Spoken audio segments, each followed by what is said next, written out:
Heróis, Vilões e Sanções. Este artigo foi escrito por Lew Rockwell, traduzido por Instituto Rothbard e narrado por Rafael Oliveira. Os eventos na Ucrânia estão acontecendo muito rápido, e se eu tentasse prever o que vai acontecer lá, minha previsão logo seria atropelada pelos eventos.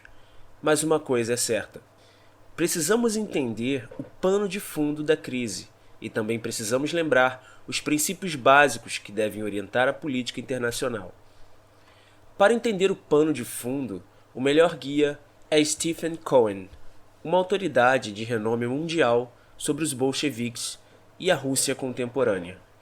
Ele destacou em novembro de 2019, aspas, durante séculos e ainda hoje, a Rússia e grande parte da Ucrânia tiveram muito em comum, uma longa fronteira territorial, uma história compartilhada, afinidades étnicas, linguísticas e outras afinidades culturais, relações pessoais íntimas, o comércio econômico substancial e mais.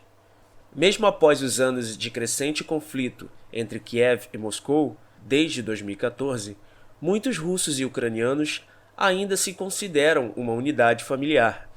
Os Estados Unidos não têm quase nenhuma dessas semelhanças com a Ucrânia.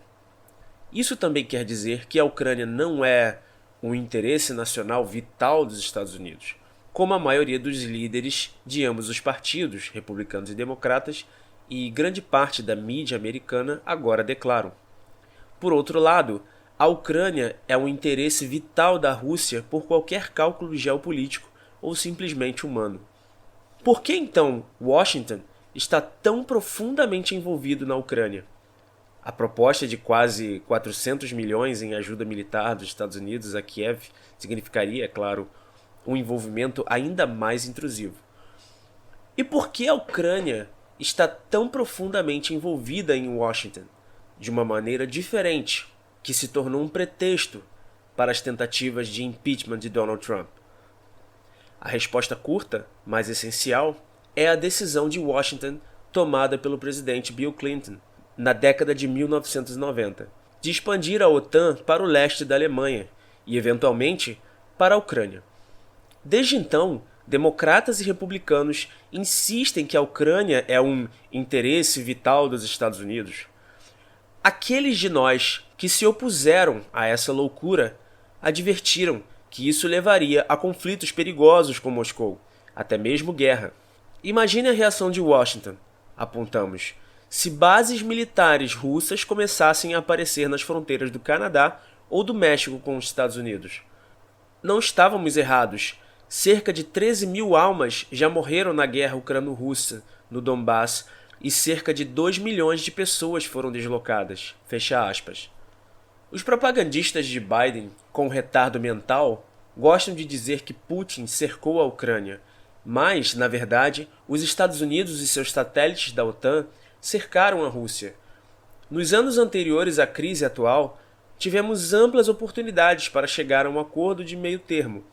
Em vez disso, mantivemos a opção de adesão à OTAN aberta à Ucrânia e derrubamos um presidente ucraniano que era pró-Rússia.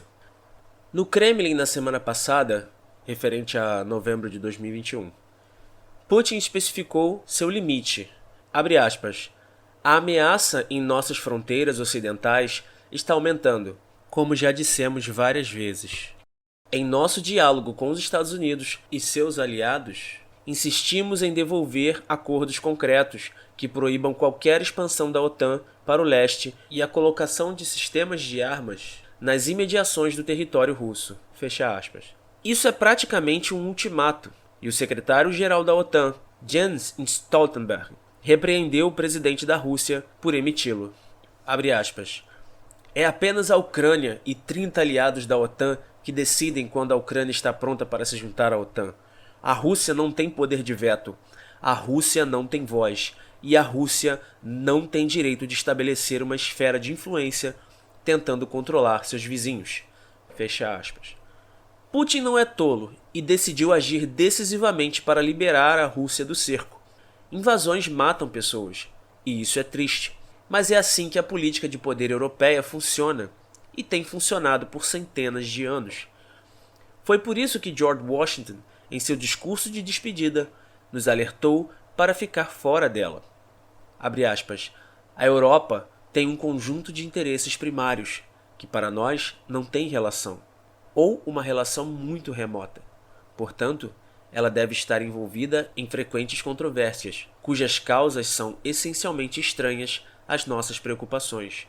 Portanto, deve ser imprudente de nossa parte nos envolver, por laços artificiais, nas vicissitudes comuns de sua política ou nas combinações e colisões comuns de suas amizades ou inimizades. Fecha aspas. Se a Rússia controla a Ucrânia, não é da nossa conta. Em particular, sanções econômicas são uma má ideia. Eles são imorais. Como diz Mike Rousseff, as sanções são erradas pela mesma razão que lançar uma bomba de hidrogênio em Moscou seria errado. Elas têm como alvo pessoas inocentes. Elas são erradas pela mesma razão que foi errado atacar o governo talibã no Afeganistão, quando Bin Laden era o acusado. Elas são erradas pela mesma razão que atacar o Iraque foi errado quando Saddam Hussein era o alvo acusado. Elas são erradas pela mesma razão que bombardear a Líbia foi errado quando Gaddafi era o alvo acusado. As sanções não são apenas erradas, elas não funcionam. Elas perturbam a economia mundial e reduzem as chances de uma solução pacífica. Rachel Lloyd, analista de políticas do Comitê de Relações Públicas da Rússia, diz, aspas, se as sanções funcionam ou não é um grande segredo. Repetidamente, os Estados Unidos se agarram às sanções como seu poder de fato de uma diplomacia dura. No entanto, Washington está falhando em reconhecer a realidade óbvia.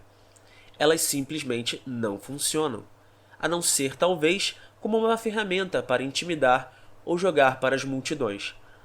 Na verdade, políticas econômicas que parecem duras quase nunca têm um efeito desejado contra os adversários dos Estados Unidos. Em vez disso, com muita frequência, as sanções reforçam aqueles que estão no poder, que usam a ameaça de exagero de Washington e seus assuntos domésticos como uma forma de influenciar a opinião nacional e reforçar seu apoio.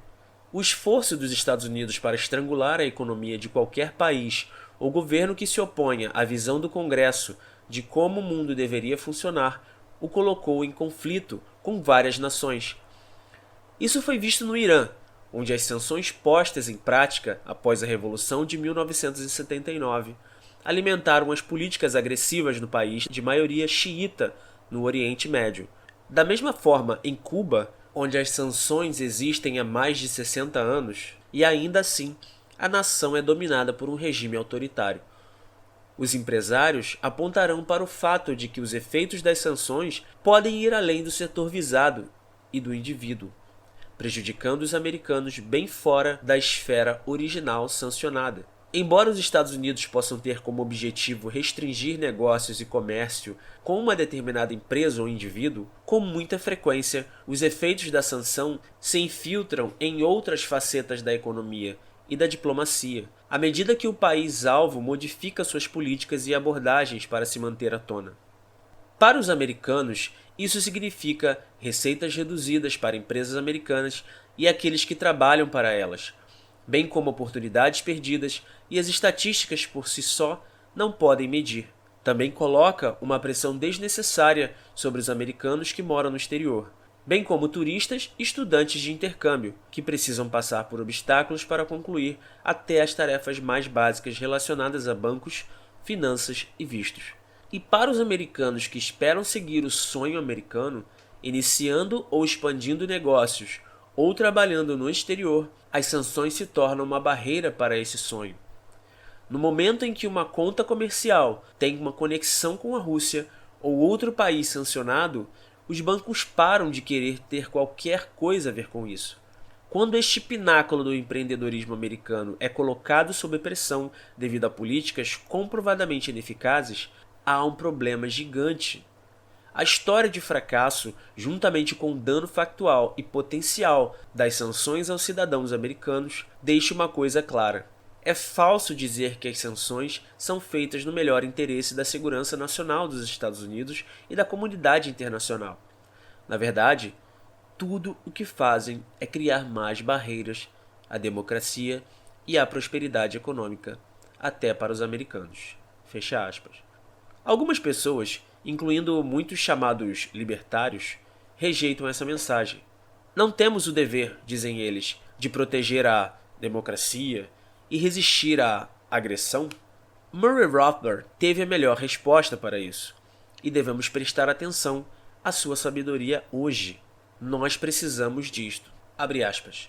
O conceito de segurança coletiva, que tanto encantou a velha esquerda, pré-1965, soava muito bem.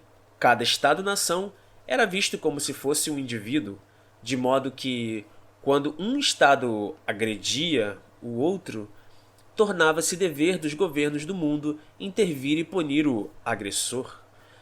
Dessa forma, a amarga e longa guerra na Coreia tornou-se, na famosa frase do presidente Truman, uma ação policial, não necessitando de declaração de guerra, mas simplesmente de uma decisão executiva do chefe de polícia do mundo, o presidente dos Estados Unidos, de não ser posto em prática.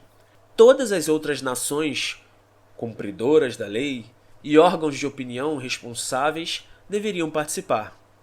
A direita isolacionista viu várias falhas graves nessa noção de segurança coletiva e na analogia entre estados e indivíduos.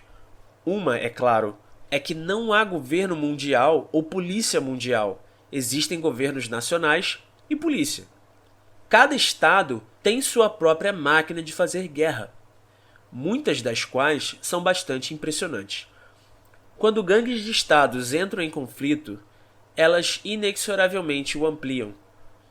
Cada controvérsia insignificante, sendo a mais recente e flagrante a briga nas Ilhas Malvinas, convida outras nações a decidir qual dos estados é o agressor e, em seguida, saltar para o lado virtuoso.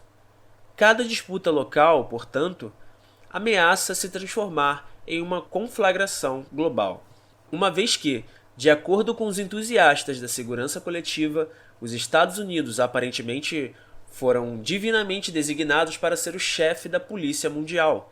Justifica-se, portanto, lançar seu peso maciço em todas as controvérsias na face do globo. O outro grande problema com a analogia da segurança coletiva é que, em contraste com a identificação de ladrões e assaltantes, geralmente é difícil ou mesmo impossível identificar os culpados únicos em conflitos entre estados, pois, embora os indivíduos tenham direitos de propriedade bem definidos, que tornam a invasão dessa propriedade por outra pessoa um ato culposo de agressão, as linhas de fronteira de cada estado dificilmente foram alcançadas por meios justos e adequados. Todo estado nasce e existe pela coerção e agressão sobre seus cidadãos e súditos, e seus limites invariavelmente foram determinados pela conquista e violência. Mas ao condenar automaticamente um estado por cruzar as fronteiras de outro, estamos implicitamente reconhecendo a validade das fronteiras existentes. Por que as fronteiras de um estado em 1982 deveriam ser mais ou menos justas do que eram em 1972, 1932 ou 1872? Por que eles devem ser automaticamente consagrados como sagrados, tanto que uma mera passagem de fronteira deve levar todos os estados do mundo a forçar seus cidadãos a matar ou morrer? Não. Muito melhor e mais sábia é a velha política externa liberal clássica de neutralidade e não intervenção.